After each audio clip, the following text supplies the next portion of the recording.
This program comes to you by electrical transcription.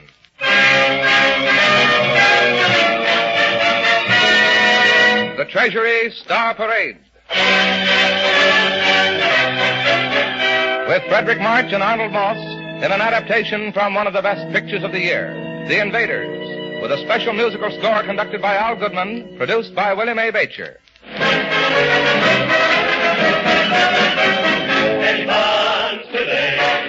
Bonds of freedom is what we're selling. Any bonds today? This is Frederick March, ladies and gentlemen, in another of the new series of programs brought to you by the Treasury Department. Today, we bring you a few scenes from a new picture, part of which was made in England, part in Canada, and part in this country. It's a story that might have taken place anywhere in the world today, where there is still a democratic way of life. Its message is so significant and so timely, its characters so vivid, its settings of such stark realism that we forbore adding any production frills. We have made no attempt to make a complete story of it. We have taken just a few of the scenes from one sequence of the motion picture, strung them together, and the result, well, you shall see. Late in the spring of 1941, a submarine crept into the Hudson Bay, torpedoed and sank an unarmed freighter, and attacked the inhabitants of a nearby trading post. The submarine itself was discovered and bombed, but 7 of the crew escaped, disguised themselves, and made a long trek southward into Canada, leaving a trail of blood and death behind them wherever they passed. Eventually, they arrived at a settlement of 114 Hutterites, mostly Germans who had come to Canada and settled to find peace and security and freedom of worship. The 7 were taken in and fed, offered a place to stay and work if they liked.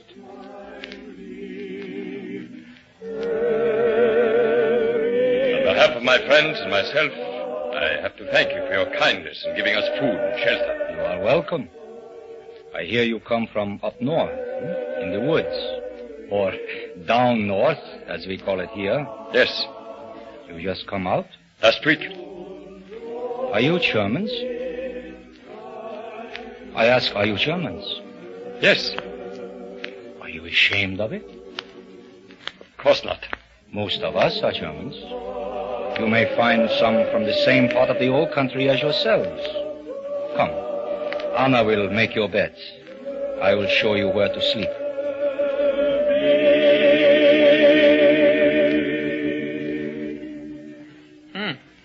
That's what I call a busy girl. That's nothing. I make 14 beds every night. That's a lot of work. You see, we have a lot of men who have no mothers and who aren't married yet. So somebody has to make their beds. Where do you sleep? In Peter's house. In Peter's house? But I don't make the bed for him. For Peter. Why not? Because he has a mother to look after him. Haven't you a mother? No. She was drowned. Drowned?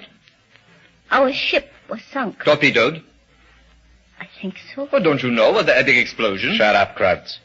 You and your questions. Don't answer, Anna. Run along now. Good night. Chins up. Good night.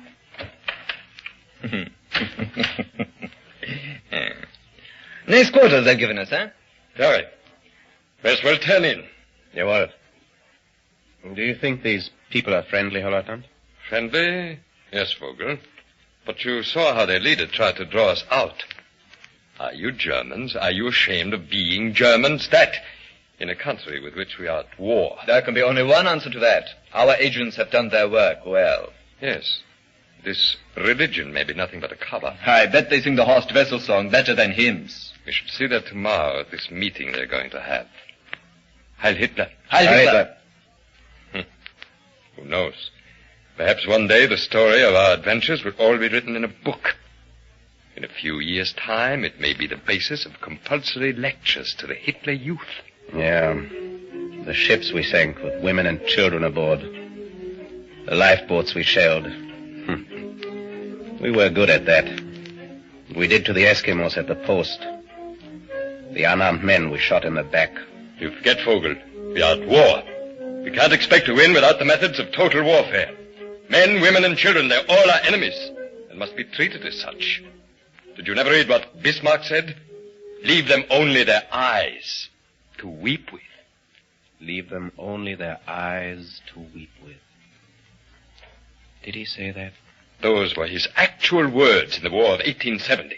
You should study Bismarck. He was a great German. A great German. You know, Vogel, I'm worried about you. You're a good fellow, but you don't discipline yourself. You give way to emotions. It'll land you in trouble one of these days. Why don't you take an example from Krantz? A fine soldierly fellow. You could be just as good a Nazi as he if you tried. Are you listening, Vogel? Yes, Herr Lieutenant. Well, then think it over. Yes, Herr Lieutenant. Turn out the light and go to bed. Yes, Herr Lieutenant.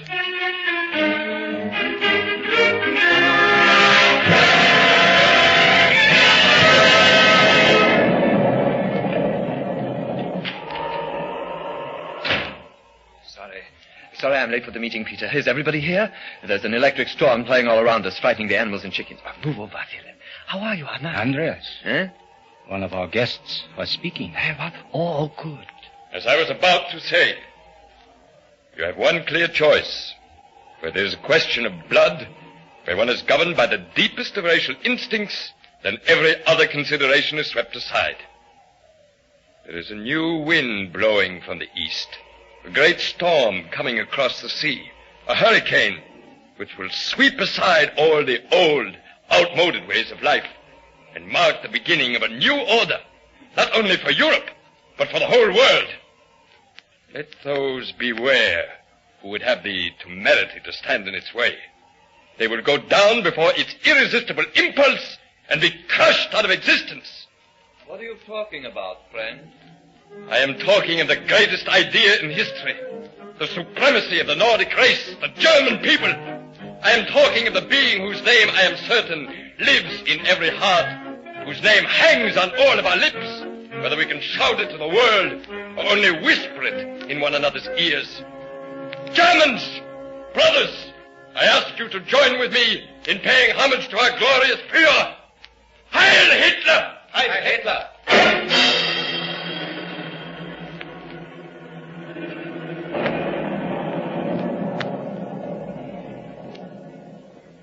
We do not ask where you come from or what brought you here, although you have left us in no doubt as to your beliefs. Someone has given you, no doubt deliberately, a completely false impression of us. We are only one amongst many foreign settlements in Canada. There are thousands of them in this part of the world, and they have been founded, some of them recently, some 80 years ago, by people who left their homes in Europe because of famine, because of starvation, because of racial and political persecution, and some, like ourselves, because of their faith. Some came only to find new land, new boundaries, a new world.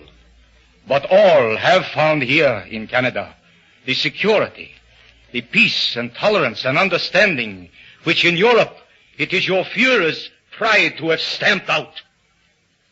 You call us Germans. You call us brothers. Yes, most of us are Germans. Our names are German. Our tongue is German. Our old handwritten books are in German script. But we are not your brothers. Our Germany is dead. However hard this may be for some of us older people, it is a blessing for our children. Our children grow up against new backgrounds, new horizons, and they are free to run and to laugh without being forced into uniforms, without being forced to march up and down the streets singing battle songs. You talk about the new order in Europe. The new order where there will not be one corner, not a hole big enough for a mouse, where a decent man can breathe freely. You think we hate you, but we do not. It is against our faith to hate. We only hate the power of evil which is spreading over the world. You and your Hitlerism are like the microbes of some filthy disease, filled with a longing to multiply yourselves until you destroy everything healthy in the world. No. We are not your brothers. What do you want? I have come to tell you that you can make your own bed. I don't want to work for you. That's all right, Anna. Run along now. Be quiet, Vogel. You'd better go, girl. You're Nazis, aren't you? Aren't you? We are not allowed to hate anybody. But I hate you. I believe you have escaped from an internment camp. I shall tell the police about you. You killed my father because he said your Führer was the Antichrist.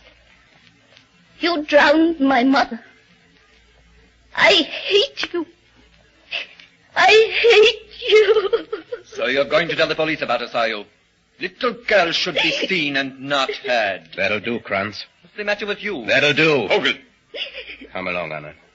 I'll take you home. Lieutenant, we can't let them go. I'd like to see what you're going to do about it. Vogel! Yes, Herr Lieutenant? Have you forgotten who you are? No, Herr Lieutenant. Let the girl go. And shut the door. I'll take her home, Herr Lieutenant.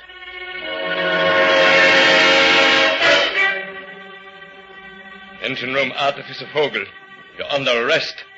You're accused of desertion and treachery to the Third Reich. In the absence of a properly constituted court, I assume authority as your superior officer and sentence you to death. The sentence will be carried out immediately. In the name of the Führer. Have you anything to say? Yes, Herr Lieutenant. I should have liked to stay here. Being with these people has made me feel like it used to be at home. 7 years ago, before everything changed, I'd almost forgotten what it was like, living quiet, doing my real work. This life I live seems to have no sense to it anymore. Go on. Go on, Herr Lieutenant. You can kill me. You can go on and on killing people like me. But remember this, you and your kind. You cannot kill all the goodness in people. The kindness. The gentleness. The right to hold a prayer book in our hands when we die. The right to look on his face when we die. And be greeted as brother.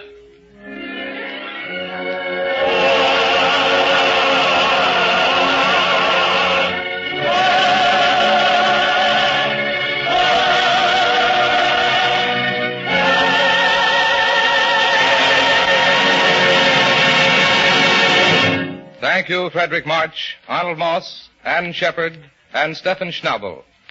Today, now we are meeting the supreme test of whether democracy and the American way of life can survive or deserves to survive. It's up to us. What will be the answer? Here is one. Buy United States savings bonds and stamps. Buy them. Buy them from your grocer. Buy them from your department store, your bank, your drugstore, your post office. Get the habit. Budget part of your income every week and join the Treasury payroll savings plan wherever you work. Savings bonds and stamps are your way of investing in America. It's your country. Keep it yours. The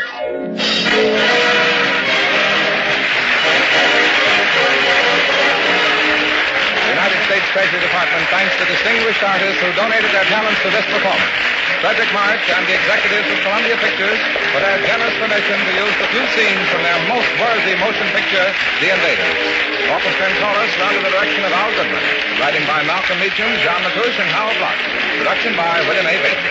This program was transcribed. This is Larry Elliott speaking.